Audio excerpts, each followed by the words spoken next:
こんにちは、日本語クラスです。皆さんお元気ですか？はい、私は元気です。はい、今日は皆さんにとてもいいニュース、お知らせがあります。はい、勉強する前にちょっと聞いてくださいね。はい、新しいいいサービスを始めました。皆さんにとっていいサービスだと思います。はい、それは、この一番左に書いてある先生に何でも質問できるというサービスです。はい、これは何ですかね。はい、そうですね。これ、皆さんいろんなこと質問わからないたくさんありますね。そう、それ何でもいいですよ。私に聞いてください。はい、JLPT の勉強のことでも、仕事の日本語、ビジネス日本語のことでも何でも大丈夫です。はい、レベルも N5 ぐらいから、まだ始めたばかり、ひらがなカタカナわかりませんでもいいですの人から N1 レベルの人まで、いろんな人、誰でも大丈夫です。私答えます。はい、もちろん私が答えますので、はい、安心してください。他の先生じゃありません。私です。はい、勉強のことだったら、例えば JLPT のテストについてどうやって勉強したらいいですかとか、もうテストが近いから何をやったらいいですか、テストの練習とか、あとどうしよう、もう時間が少ないんですけどどうすればいいの、読解リーディングとか、はいはいはいね、何でもいいです。聞いてください。で、これ申し込みの仕方がとても簡単です。これね、これ Google の、Google カレンダーを使ってます。見ると、あ、これって言ってね、ここクリックすると、こういうふうにカレンダーが出てくるので、あ、私この時間がいいですというのをポチッとクリックしたら、もう簡単に申し込みができますから、ぜひ、はい、早く、お早めに早くですね、申し込んでください。それも7月27日までのサービス限定と考えています。はい、ずっとしますじゃないから、ぜひ今聞きたいという人、ぜひ聞いてください。はい、今度のすぐの JLPT する人ももちろんね、はい、聞いていいし、次のあと6ヶ月後、半年後の JLPT を受けます、やりますという人も、勉強どうやってすればいいかというの、それ聞きたいですという人でももちろん OK です。はい、ですので、ぜひぜひ時間が合うところに申し込んでください。そしてここにも書いたんですけど、そう JLPT の勉強してる人でも、ビジネス日本語、仕事の日本語勉強してるんですって人でも、誰でも OK です。そして、そうですね、あなた一人です。あなた一人と私一人で答えますので、他の人いませんから、何でも聞けますね。聞きやすいですね。そしてこれは皆さんにお金を払ってもらいます。ですので、それはクレジットカードでお願いします。ですが、カードがない人、クレジットカードない人でも大丈夫です。日本にいる人だったら、コンビニでビザカードが簡単に作れます。実は、このバンドルカードというのがあって、そのアプリ、スマートフォンのアプリからカードが作れますから、とても簡単です。今までもたくさんの人これで、そうカード作ってくれて、お金を払ってくれてます。大丈夫です。できます。コンビニで簡単にできるので、ぜひこれね、カード持ってない人はここの、ホームページアクセスリンク見てみてください。大丈夫です。で、これ注意は、予約時間を変えたい、予約したんだけど時間変えたいっていう人は、私にメールをください。ここで予約キャンセルっていうボタンがあるんですけど、それをやってもキャンセルできないので、メールでください。はい、でキャンセルできるのは、予約した時間の24時間前までですので、お願いします。はい、ではあとですね、まだいいことあります。皆さんにプライベートレッスン N2 と N1 の人のプライベートレッスン、今だけ 50% オフでやります。はい、半額です。おお、はい。これも7月27日までの予定です。はい。ですので、今までまだプライベートレッスンやったことないという人、ぜひやってみてください。はい。グループレッスンもいいんですけど、やっぱりプライベートはプライベートでいろいろ質問もしやすいからいいと思います。で、これも、N2 の方は N2 勉強してる人とか、あと仕事の日本語、ビジネス日本語やってる人はこっちに申し込んでください。で、N1 の人はこちら。はい。ですね。で、これもアクセスクリックすれば分かります。あなた何の勉強したいですか？この時間、授業の時間、レッスンの時間、何勉強したいっていうのを書いてくださいね。読解でもいいし、語彙文法でもいいし、仕事の日本語でもいいし、何でも大丈夫ですので、あなたが勉強したいこと書いてくれないと私もわからないので書いてください。お願いします。はい。では、まずはここのリンクですね。このリンクを、今日のビデオの下のところにリンクが書いてありますから、そこからアクセスして申し込みしてください。待ってます。そしてあとは、ビデオで勉強するというのもあります。時間が合わない、どうしても時間が合いませんという人はビデオでも勉強できます。ビデオレッスン、ビデオコースたくさんありますが、その中でも JLPT だと、例えば読解、リーディングのビデオだとこの2つが特に今おすすめです。読解問題ですね。 JLPT の読解問題の、テスト、どうやって勉強すればいいか、あと合格するための読み方というのがあります。どうやれば合格しやすくなるかというのがあります。テクニックあります。このステップ1のビデオ、特におすすめです。私説明しました、授業の時。はい。で、授業のビデオなので、皆さんもね、授業に来ているように見られますから、ぜひぜひおすすめ見てください。で、これステップ1とステップ2ありますが、絶対どっちも見なければいけないわけではありません。例えば、練習たくさんやりたいですって人は、こっちのステップ2の方がいいかもしれないです。はい。こっちで、あ、そうか。どうやって読めばいいかよく分かったというふうにステップ2得になると思いますから、はい、どっちもいいと思いますよ。ステップ1だけでももちろんいいですしね。ですので、これも私の今日のビデオリンクの下のところにアクセスリンク書いてありますから見てください。そして、いや、もっと短いビデオでいいんですという人はこれもおすすめです。これもやっぱり読解ですね。中文のやり方、合格の方法、1時間説明してます。どうすれば合格しやすくなるか、テストの時どうやってテストの時間を使えばいいかとかテクニックがあります。それをシュッと1時間でまず話しているのがこのビデオです。はい。ね、N2 と N1 あります。はい。どちらもおすすめです。合格の方法しっかり説明してますから、ぜひぜひテスト前でもう時間ないんですという人はぜひこれいいと思います。この2つね、おすすめです。はい。では、この申し込みリンクは今日の下、ビデオの下のところに書いてありますから、そこからアクセスしてください。ビデオリンク下です。オンラインレッスンと書いてあると思います。ぜひぜひ来てくださいね。お待ちしてます。では皆さん勉強ね、頑張ってください。いつも応援しています。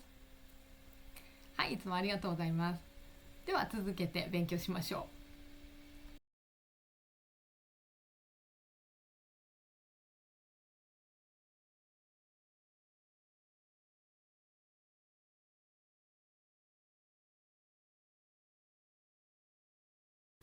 こんにちは、日本語クラスです。こんにちは。声が聞こえますか？こんにちは。日本語クラスです。今日はライブでお話しします。今日のテーマはビジネス日本語です。はい。ですが、ポッドキャストです。はい。そしてスライドが少ないので、皆さんぜひ耳で聞く練習だと思ってお話を聞いてください。はい。よろしくお願いします。はい。では今日はですね、そうですね、ビジネス日本語ですね。で、今日実は、私のビジネス日本語のズームレッスンがありました。はい。ズームの授業をやっています。はい。それで今日授業をやって、やっぱり面白いなと。ビジネス日本語って、確かに言葉難しいんですけど、一番大事なことって言葉とか難しいビジネス日本語のそういう敬語とかそれではなくて、やっぱり文化を知っている日本人の文化というか考え方ですね。それを知っているか知らないかでうまく日本人と仕事ができるか、それか嫌われるか、はい、もうあなた外国人ですねと思われてしまうかがやっぱり決まるなというふうに今日また思いました。はい、ですので、もし敬語がとっても上手に使えるとか、例えば JLPT N1 を持っているとか N1 以上のレベルですと言っても、日本人と本当にうまくコミュニケーションが取れないと仕事はうまくいかないですね。敬語を使って丁寧に話せば、それでコミュニケーションも 100% うまくいきますというわけではないです。そこがやっぱり面白いなというふうに今日また思いました。はい。ですのでちょっと例を挙げながらお話ししたいなと思います。はい。あと最近クラスで勉強してることとかね、話したことがないので、ちょっと今日話せたらいいかなと思います。はい。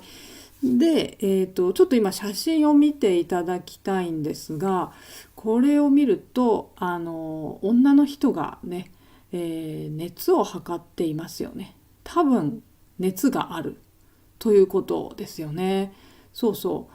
ちょっとここで皆さん考えてほしいんですが、皆さんがもし会社で働いている人だったとして、その日仕事がある。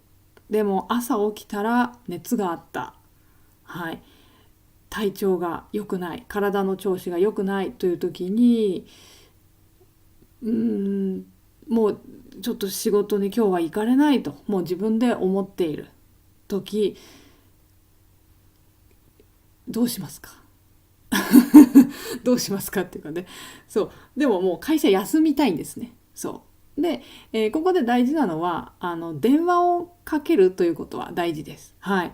電話で自分の上司に電話をかけて、今日は休みたいということを話しましょう。はい。で、それはいいんですよ。それはね、皆さん知ってるはず。だけど、そこで何と言って休みをもらうか、というところが今日の大きな質問です。私からの質問です。これ今ちょっと考えてほしいんです、皆さん。自分の国で働いていたらってまず考えてください。ちょっと日本でとかじゃない。日本の会社でと考えなくていいです。今、自分が自分の国で働いていて、休みたい時、体調が悪い、体の調子悪くて休みたい時、電話で上司は上の人ですね、何と言って休みますか？自分の国の言葉でいいですよ。何と言う？ちょっと今考えてみましょう。何て言うかなって。何と言って休みたいことを上司に言うかですね。上司はボスです。ボス。はい。ちょっとイメージできました？決めました？あ、こうやって言うって。それから普通はこうやって言います。みんなこうやって言いますっていうのがありますよね。うん。OK ですね。考えましたね。自分の国だったらこれだってね。うん。OK です。じゃあ、日本の場合だったらどうかというのをちょっと考えてみましょうか。もしあなたがというか、じゃあ上司が日本人だったらと考えましょう。うんうん。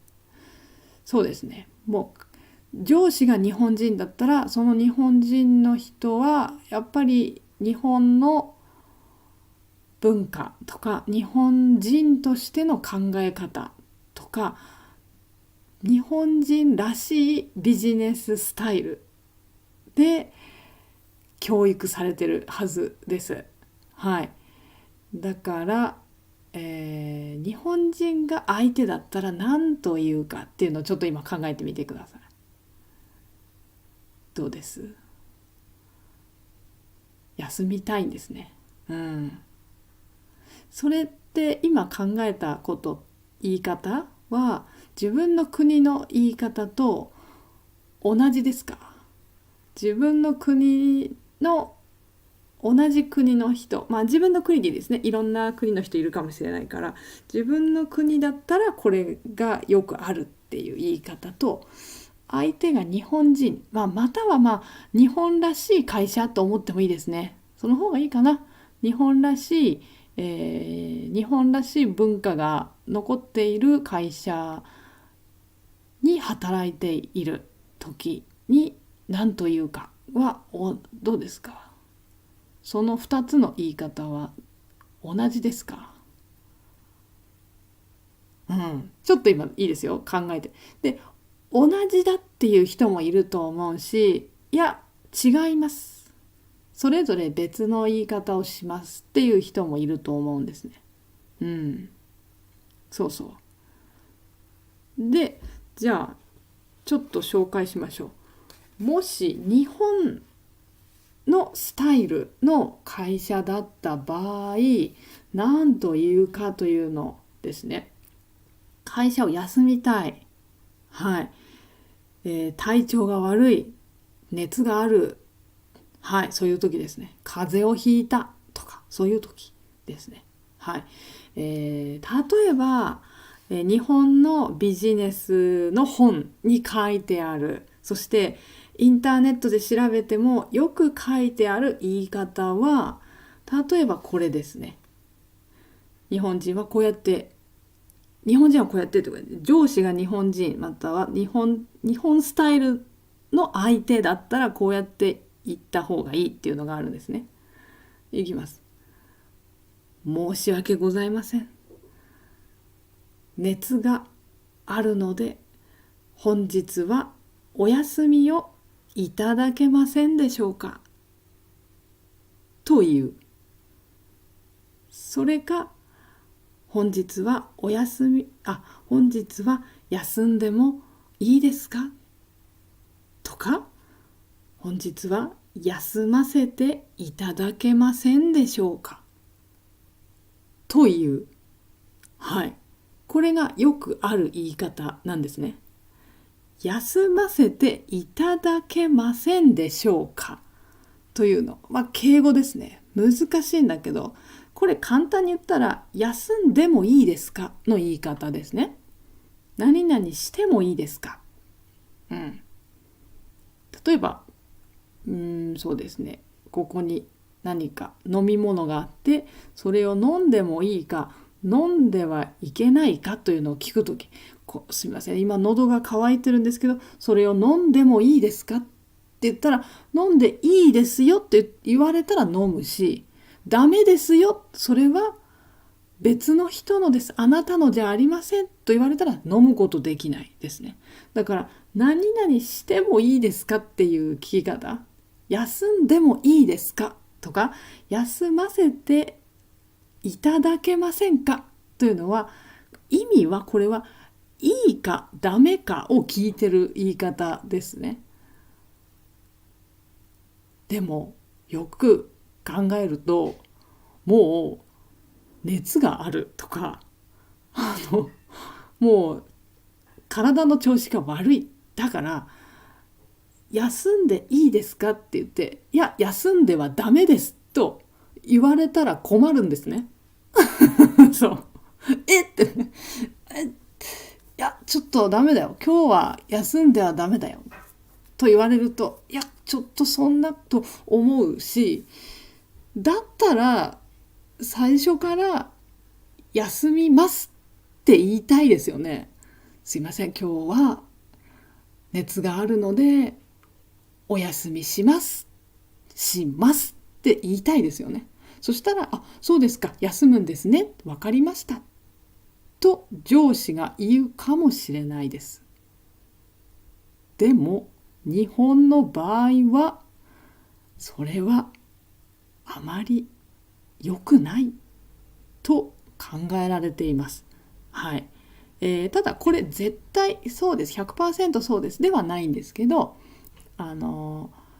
やっぱりでも多くの日本の会社、そして日本で育ったような人が多い会社とか、上司がもう本当にずっと日本にいますっていう体の中に日本の文化が入ってる人だった場合は、やっぱり休んでもいいですかとか、休ませていただけませんでしょうかと、休んでいいか悪いかを聞く、はいかいいえを聞きたいっていう言い方をするというのが大切になります。そしてこれ実際は日本人は日本人の上司もこんなね、熱があるから休みたいと言ってる、休んでもいいですかと言われたら、ダメだよ、ちょっと薬飲んで少し何時間か寝たら午後から来られるでしょって、そんなことはあんまり言わないですよ。それはひどい、強すぎますから。実際は上司も休ませていただけませんかって言われたら、そうですか、大丈夫ですか、休んでくださいと言うんですね。そう答えは決まってるんです、大体は。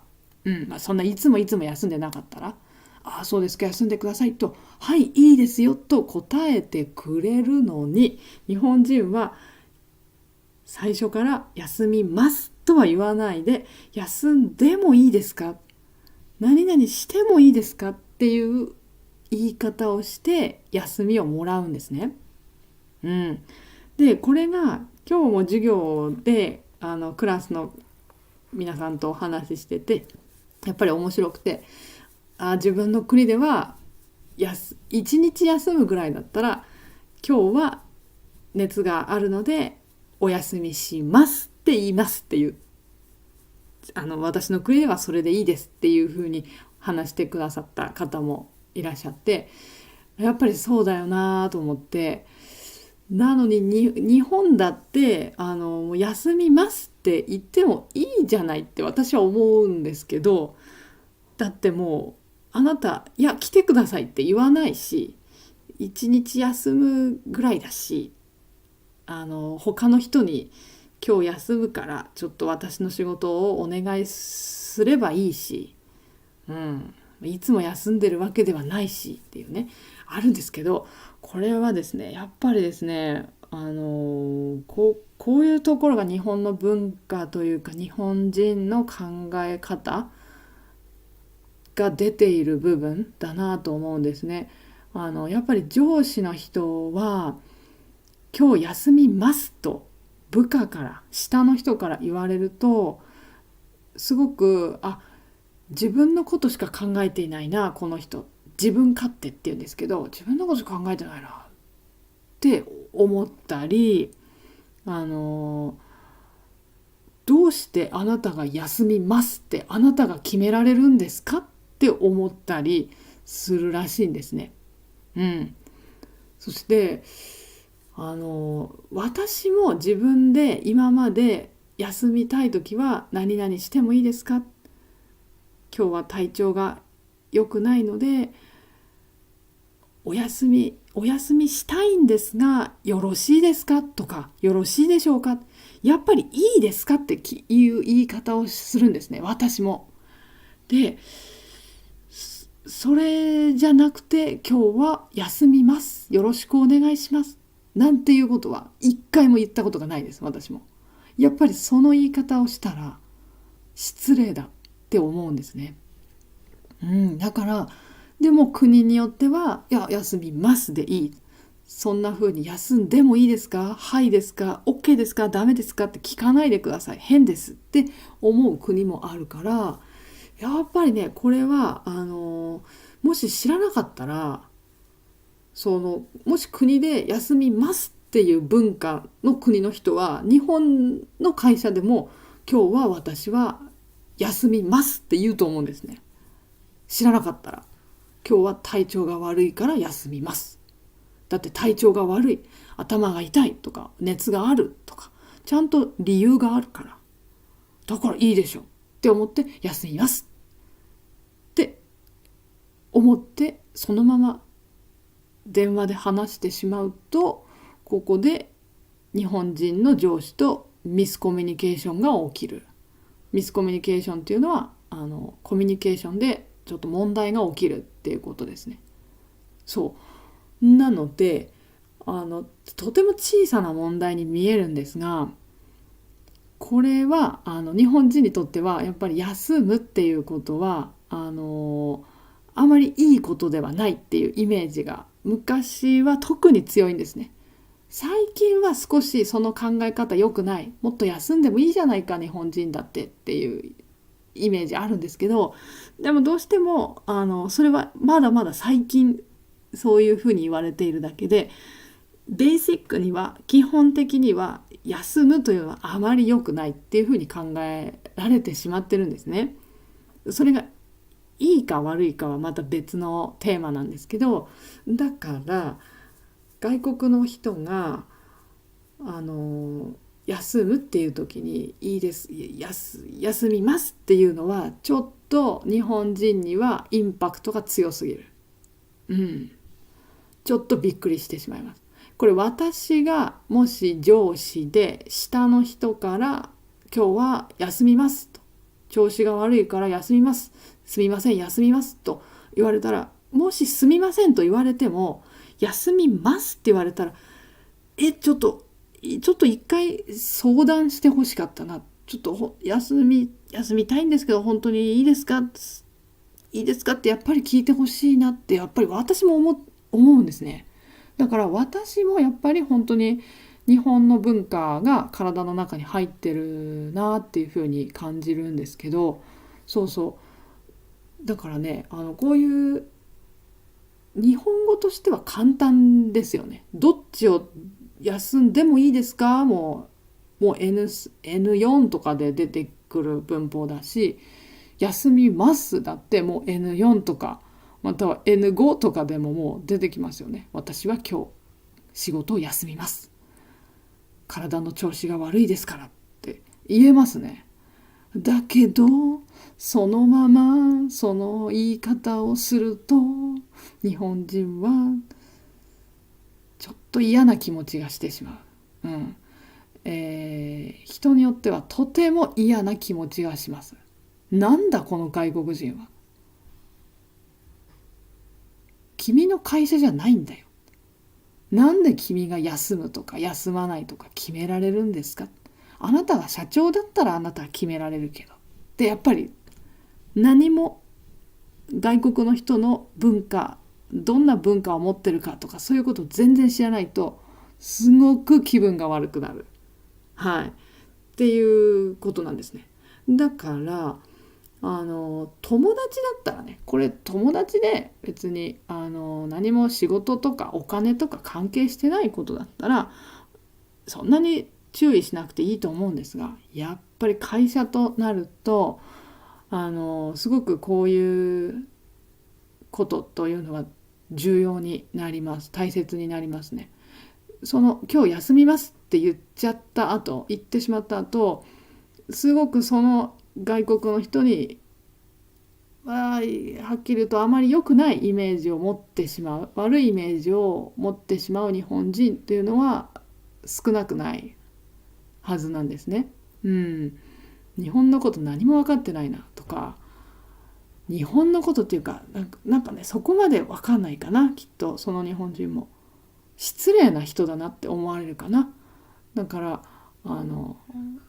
この人は日本語は上手だけど全然日本人の働き方とか日本人が働く時どういうことを考えているかとか分かってないなとかやっぱり思われてしまうんですね。悲しいですよね。こんな言い方一つだけでね、全然そんな本当はそうではないのにね。なのでこういう小さなこと、まあ間違いではないんですが、この考え方の違いですね。日本人と皆さんの国での考え方が違うっていうところがすごく大きく影響するので、私のこのビジネス日本語の授業では言い方っていうその敬語とかももちろん勉強するんですけど、それも大事だけどそれだけじゃなくて、やっぱり日本人はじゃあどうしてここで敬語を使うのかとか、どうしてここで丁寧に謝るのかとか、どうしてここでありがとうございますと言うのかとか、文化というか考え方ですね。今の日本人の考え方がこういう考え方だからここでこういう言葉を使う、ここですみませんと言うとか、逆に少しそこでは怒りながら話すとか、そういうのがあるんですけど、そういうことを結構授業でもお話ししてます。で私にとってはやっぱり普通のことなんですけど、やっぱりね自分の国と文化が違う人にとってはっていや違うんですねって知らなかったですっていうことを結構学生さんから聞くんですね。で時々私もそれはここでびっくりするんですかってこれこれ違うんですかあなたの国とって同じ、みんなどこの国も同じだと思ってた。で私がびっくりすることって実は多くて、だからそういう意味でやっぱり何ですかね、文化というかやっぱり考え方かな。日本人が持っている考え方、仕事での考え方っていうのをインストールするというか、少し知っておかないとコミュニケーションがうまくいかないっていうのが一つとても大きな問題であるなと思いました。ですので今日これはねちょっと例としてお話ししたんですね。実は今日これをちょうど授業でやったテーマだったんですね。今日はビジネス電話ですね。電話を会社にかけるというので、今日の一つ目のテーマがこの会社を休む時に上司に何と言って休むかというのをねまず一つのテーマだったんですね。でそこでやっぱり私の国と違います、休みますと言います私の国っていう人がいて、やっぱそっかと思って今日ちょっと皆さんにもね、ポッドキャストでお話ししようと思ってこのテーマにしたんですね。で今日はその会社を休むとか、あとは会社に遅刻してしまう時ありますよね。起きるのが遅かったってこともあるし、電車が止まっているとか事故で止まってるとかそういうこともあるし、そういう時に何と言って電話で話したらいいかというのも勉強しました。あとはもう一つのテーマは、間違い電話をかけちゃった、会社で電話をかけた相手が違う人にかけちゃった、自分が間違えちゃったごめんなさいっていう時ですね。で、これを何と言ったらいいかですね。間違えちゃったごめんなさいは絶対ダメなんですね。それはビジネス日本語ではない。それを言うと相手が怒ってしまいます。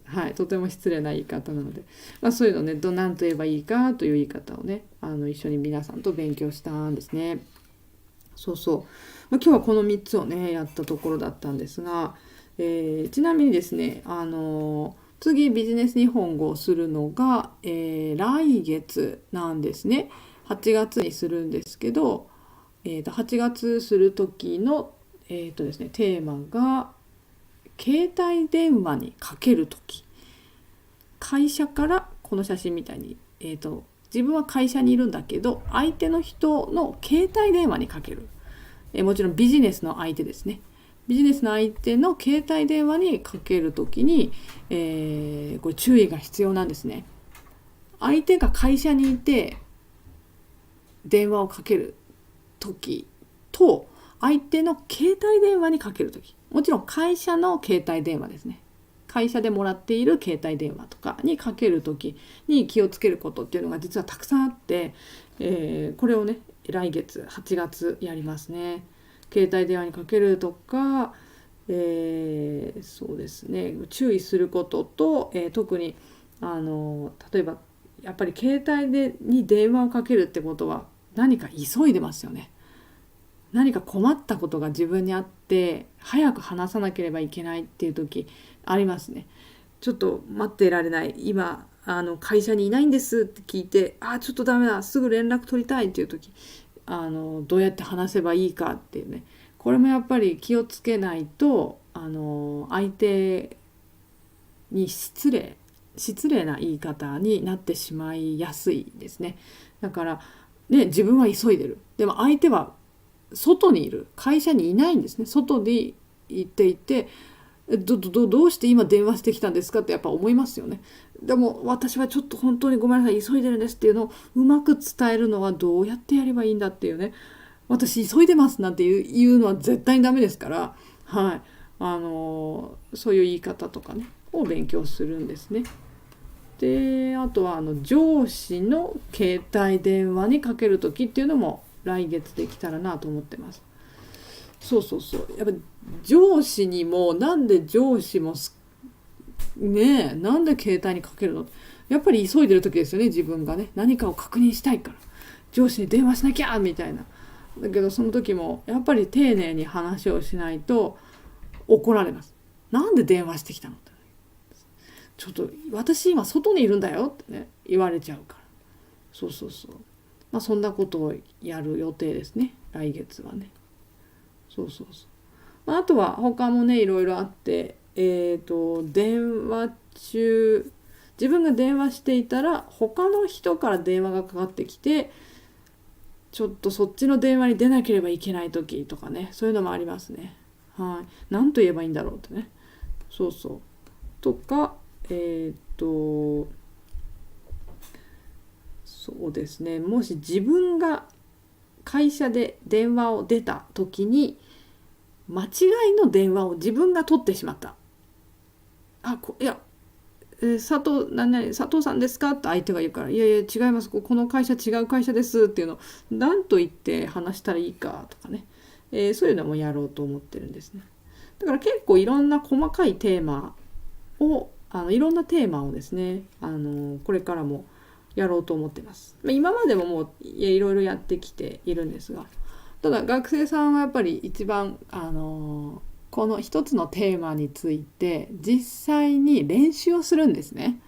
やっぱその練習が一番いいっていうふうにお話ししてました。本でね本を使うんですけど、本を見てこうやって言いますって書いてあるけど実際にやっぱり練習しないと使えないんですよ。だから授業の時は私と学生さんでペアになって電話をかけている練習をするんですね。だからねやっぱり読んでいて分かるんだけど、読んでいて頭では分かるんだけど実際に電話をかけるというふうになるとやっぱりパニックになるらしいです。どうしようってで私も結構ちょっと意地悪で本に書いてないことを言ったりして、そうするとそれは本に書いてないのにどうして先生そんなことを言うんだろうみたいな。でも会話を止めてはいけない、話を止めてはいけないルールなのでなんとか皆さん頑張って、私とそのロールプレイっていうんですけどロールプレイをします。ね、なかなかでもねいつも面白いです。はい。ですので来月もね楽しみですね。そうそうそう。なのでちなみに言っておくと、来月やるのが、8月11日、8月11日を予定してます。はい。で、今月もまたね、ビジネス日本語授業あるんですが、それはビジネスメールなんですね。メールの書き方の方を次します。7月の28日ですね。7月28日はビジネスメールです。やります。はい。ですので、今は、電話とメールをやってるんですね。で、ただ、やっぱり今日授業してて思ったけど、その文化じゃないか、考え方か。日本人の考え方を、やっぱり本当にもっと分かってもらうことが大事だなっていうふうに今日もやっぱり思ったので、なんでしょうね、その日本人の考え方がこうだから、こういうふうになるっていうのがこういうふうに言うとか、こういうふうに言ってはいけない、こういうふうに言うと嫌われる、嫌なイメージになるとかいうのをもっとプラスアルファでもっともっとそういう話をしていきたいし、そういう資料をね増やしていきたいなというふうに思ってます。だからそれは7月28日にちょっとまたトピック決めてやれたらいいなと思ってるんですね。そのメールもやるんだけど、その日本人の考え方が、例えばこういうシチュエーションだとこういうふうに考えるんだけど、多分皆さんの国だと違うからミスコミュニケーションが起きます。気をつけましょう。例えばこんな問題が起きちゃいますよ。例えばとかって、そういうのがね、書いてある本とかもあるんですよ。最近はね、増えてきて、そういう本が増えてきたって思うと、やっぱりそれは外国の人と日本人の間で問題が起きてるっていう証拠、そのプルーフですね。だなっていうふうに思います。だから本当にね、 JLPT-N1 持ってるだけど、なぜか日本人とうまくいかないとか、なぜか昼ご飯は一緒に食べましょうと言ってくれないとか、はい、そういうことありますね。それには何かの理由がある、はい、と思った方がいいです。はい。なので本当にね、これは難しいことだなと思います。敬語を勉強するっていうのはね、実は簡単なんですよ。ある意味で覚えればいいからなんだけど、やっぱり日本人の考え方を分かるっていうのは書いてないですね、あんまりね。いろんなとこにね。そして日本人はあんまり言わないから、思ってることね。だからもしちょっと怒っててもあんまり顔に出さないし、ちょ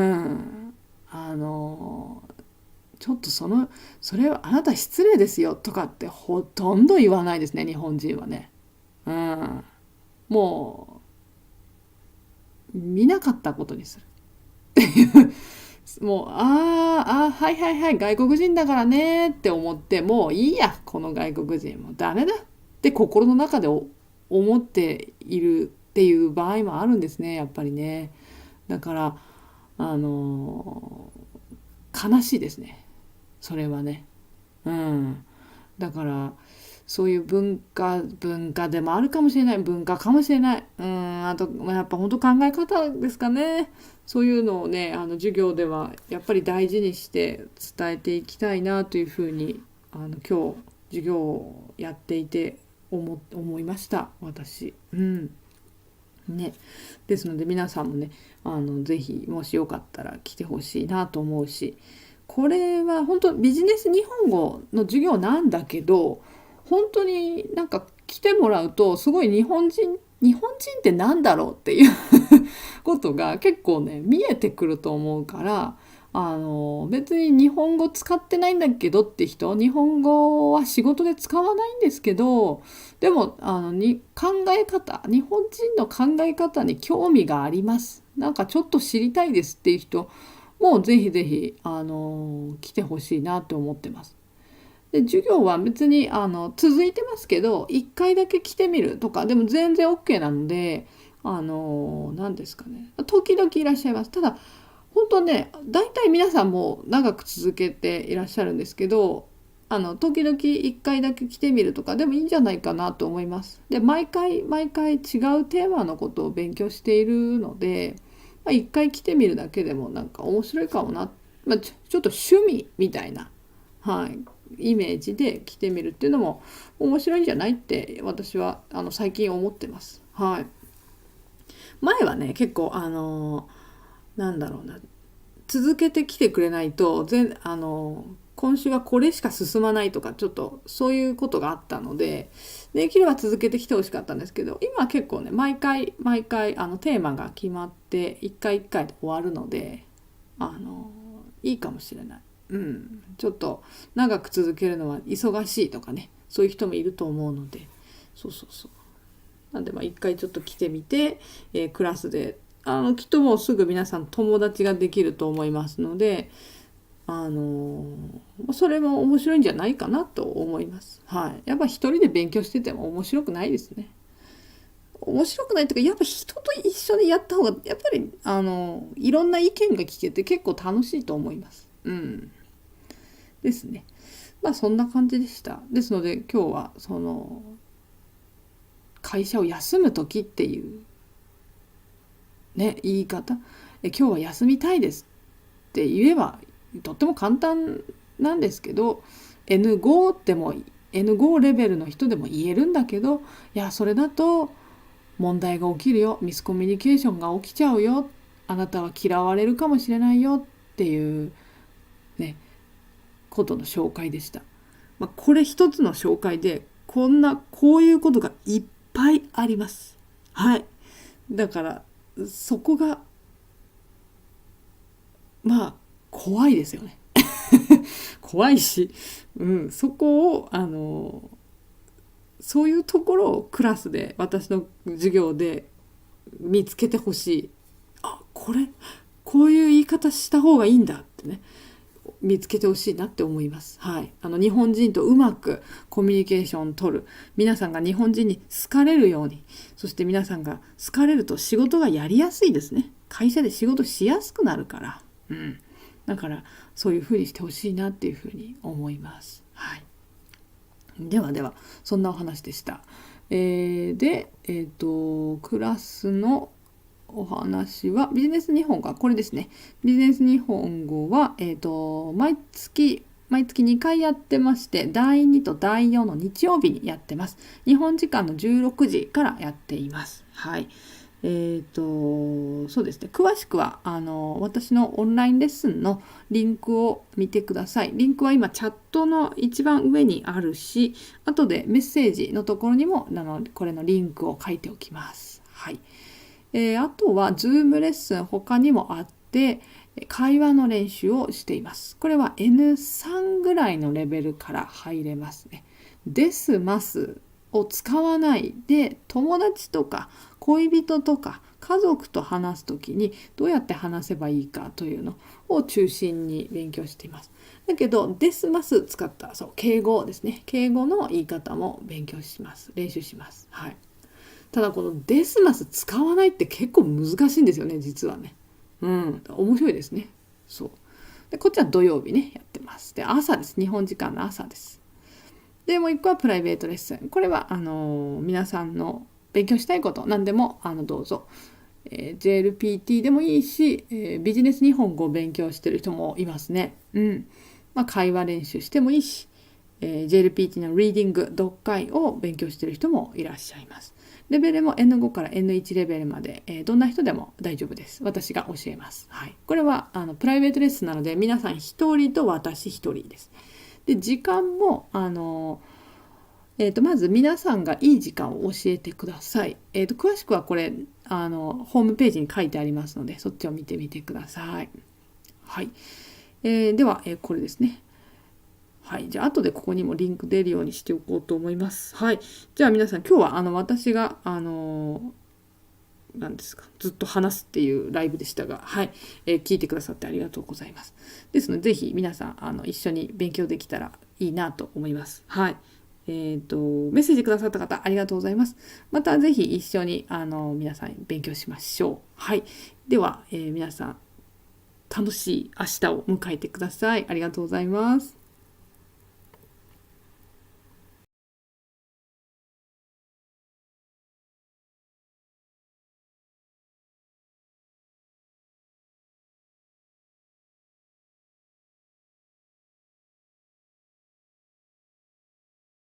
こんにちは、日本語クラスです。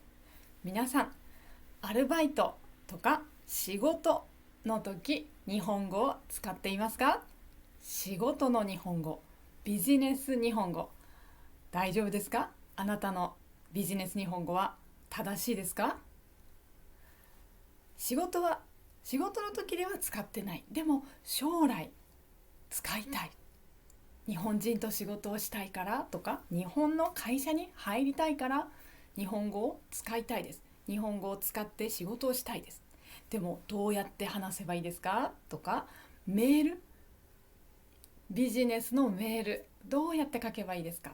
これどちらも難しいです。会話も難しい、メールも難しいです。はい、これどちらも日本人にとっても難しいです。はい、これ日本人も勉強しますよ、実は。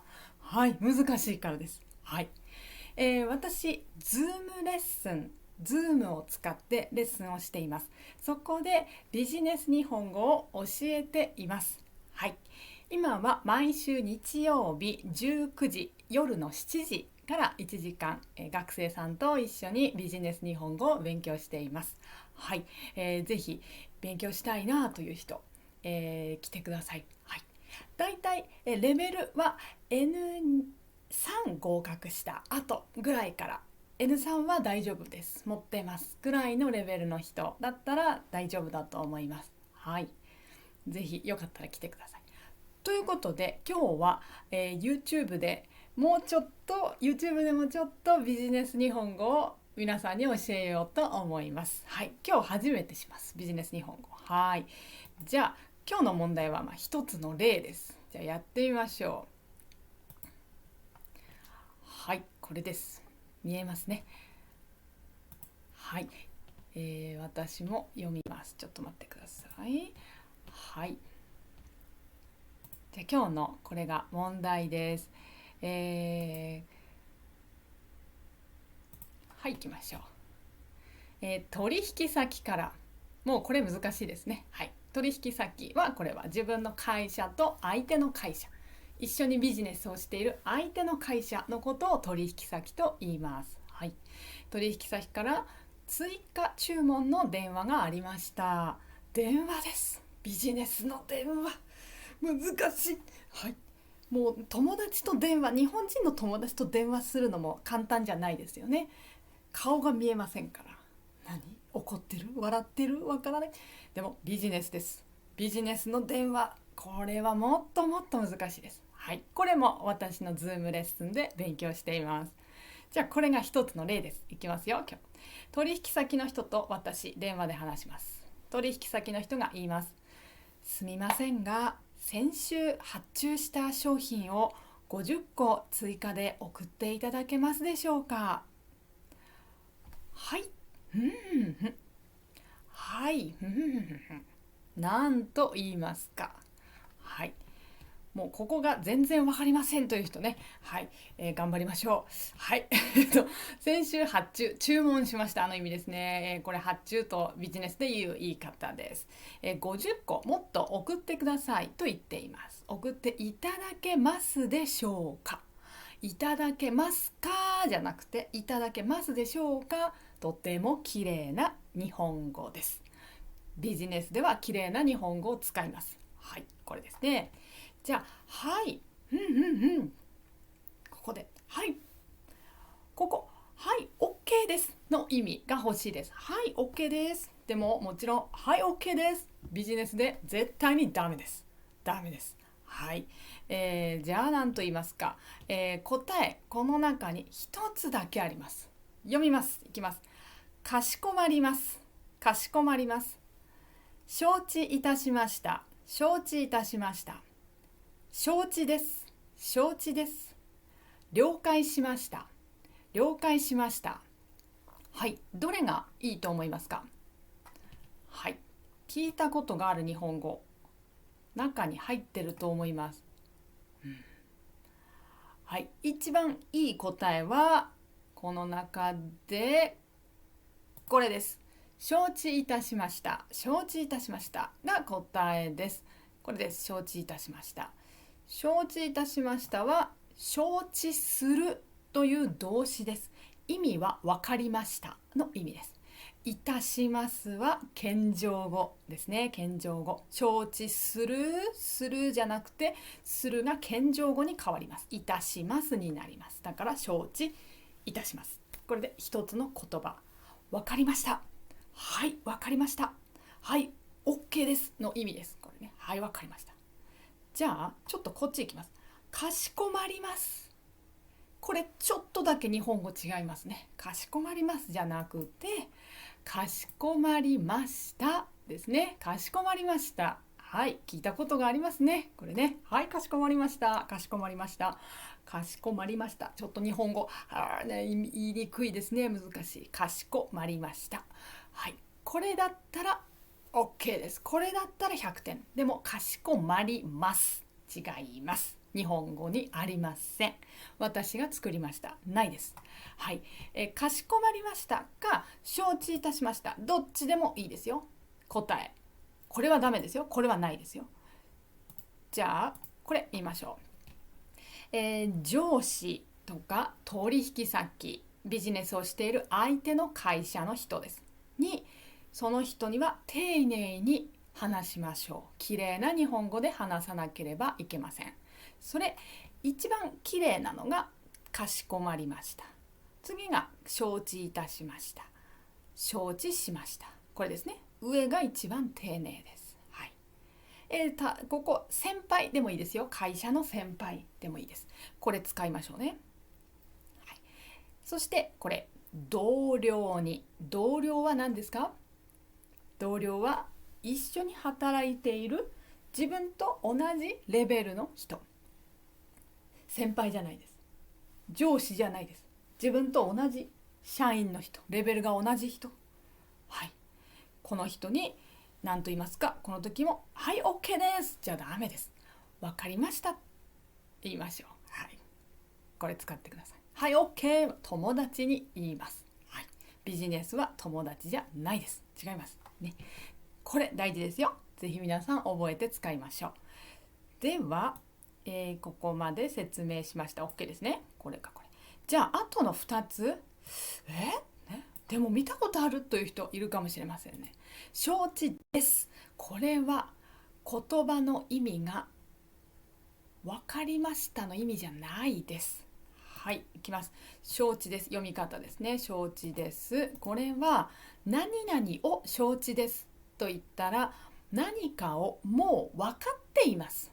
知ってます。私知ってますよ。という意味になります。はい、前から知っているの意味です。だから例えばこれです。この計画がうまくいっていないことは承知です。そうです。知ってます。このビジネス、この計画うまくいっていないんですよね。はい、知ってます。という時に承知ですと言います。だからここで承知です。はい、知ってます。もう知ってますよと言ったら、ここね、はい、もう知ってますよ。すいません、50個もうちょっと送ってくださいと言ったら、はい、知ってますよ。あなた足りないですよね。私送ろうと思ってました。その意味になってしまいます。違いますね。ダメでしょう。だからここは承知です。です。使いません。そして最後、承知じゃなくて漢字が違う。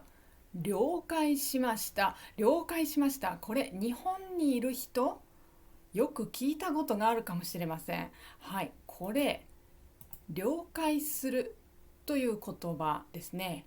意味は分かった。はい、分かりましたの意味です。そうなんです。了解です。これは承知する、分かりましたと意味は同じになります。はい、分かりました。実はとてももっと詳しく説明すると意味ちょっと違うんですけど、簡単に言うと確かに同じです。分かった、承知すると了解、意味同じと考えていいですよ。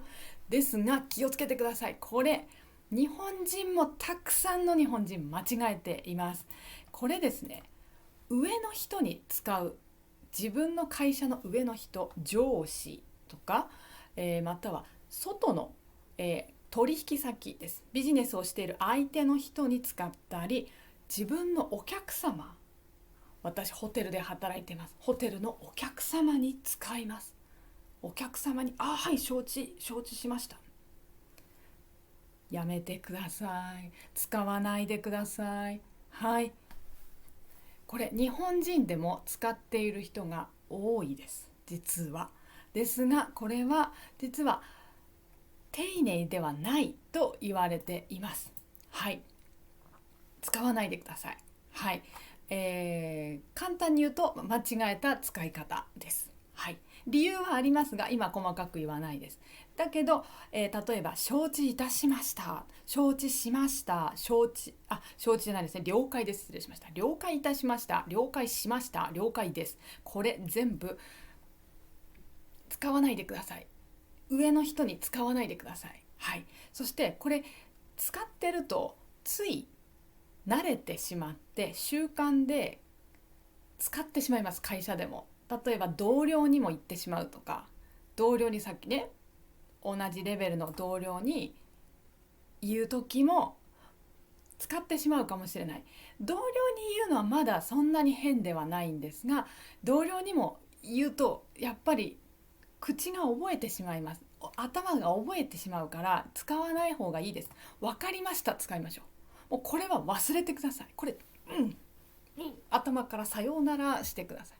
日本人が言っていてもあれは使わない方がいい日本語と思ってください。使わないでください。気をつけてください。はい。メールを書くときも同じですよ。メール書くときもこれは使わない。はい。お願いします。頑張ってください。こういうことがあるんです。日本人も間違えている。ビジネス敬語間違えてる。実はたくさんあります。はい。ですので、だから日本人も勉強するんです。はい。ビジネスの、ね、本を読んだり、本当に読んだり先輩に聞いたりして勉強するんですよ。そうです。ですので、もちろん皆さんは全然わからないと思います。それはそうです。はい。ですので、私クラスでやってますので、もしよかったら一緒に勉強しましょう。勉強しないといけないこと、しなければいけないこと、ビジネス日本語たくさんあります。テーマがいっぱい。はい。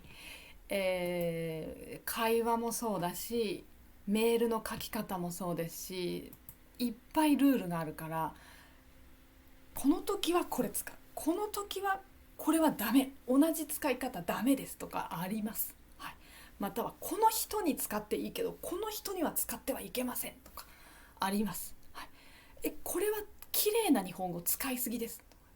同僚だからそんなに綺麗な言い方しなくていいですよとか、後輩にはそんな丁寧な言い方したら反対に変ですとかいろいろあります。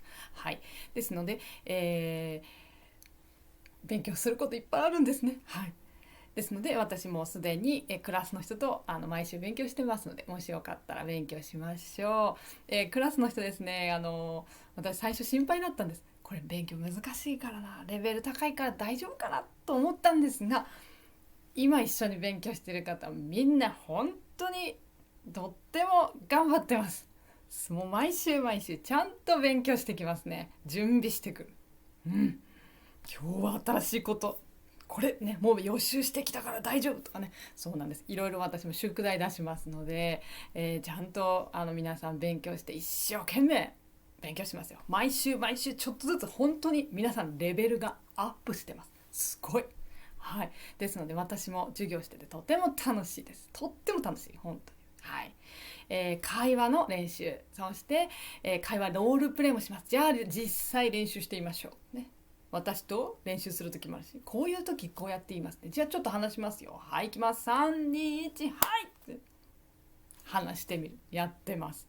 で話した後私がさっきのここはこの方がいいですねとか、自分でどう思いますかとかいろいろ聞いてこう良くしていく練習してます。そしてメールですね。ビジネスメール。これも難しい。はい。ルールがいっぱい。はい。覚えなければいけないことたくさんありますが、少しずつちょっとね、ずつ毎週勉強してます。はい。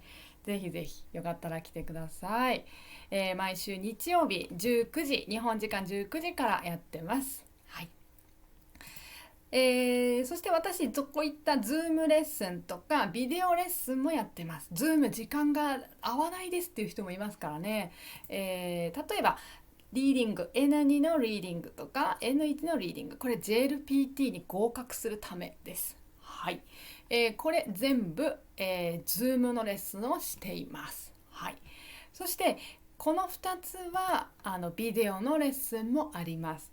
Zoom の時間に合わない人はこちらに入っていただいています。はい。どちらもとても人気があります。はい。ぜひぜひ私の、レッスン使ってまずこちらだったら JLPT 合格してください。でこっちはね、会社で変な日本語使わないで、恥ずかしいですよ、ね、勉強しましょう。そしてどんどん日本語上手になるとやっぱりあなたいいねってね、新しい仕事これもやってこれもやって、あなたのビジネススキルも上がる。そしてきっと将来給料も上がりますね。日本語ビジネスビジネス日本語できる人は、自分の将来のためにもしっかり勉強しましょう。